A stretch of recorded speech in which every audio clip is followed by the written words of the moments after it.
2.5 years, guys, I spent on Duolingo 1,006 days. So why did I end the streak? Why would I even make a video about this? Who cares, right? Well, I think it's pretty important in the grand scheme of things, because think about the level of commitment doing something for 2.5 years entails. Obviously, if you've done Duolingo, if you've been on Duolingo, if you use Duolingo, then you can learn languages, you can play chess, you can do music, you can do all these things, right?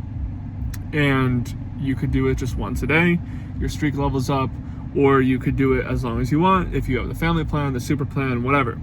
Well, I didn't, and my whole take with it was I wanted to start learning Spanish.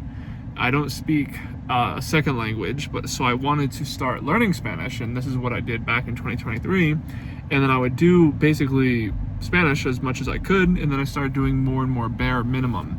Not because I didn't want to do it, it's just because it started to feel like a chore, it started to feel like an obligation, and I was trying to make, really precise decisions in my life all this time, and it finally got to a point where I really had been thinking about stopping it, especially after the first year.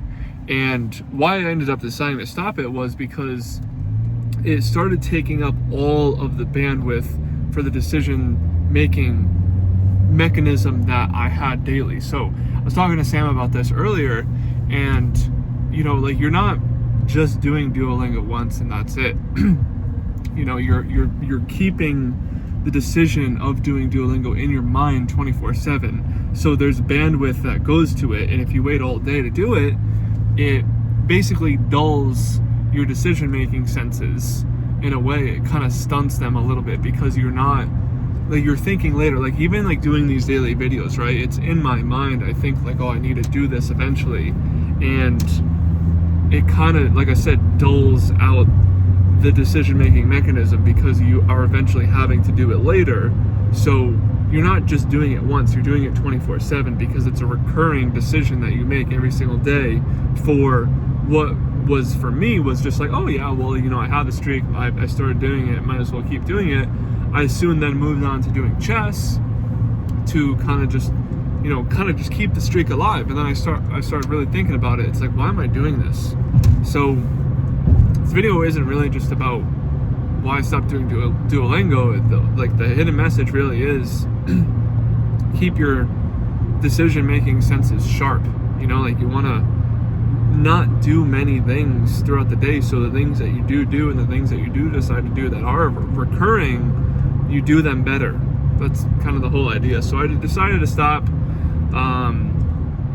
You might not care, and that's fine. I just want to kind of paint the picture why you should consider, doing less things, because you do less things better, rather than doing a whole bunch of things and it's oh yeah, no, at the end of the day, I didn't really get much done. I'm not saying Duolingo is the catalyst to why you're not getting things done.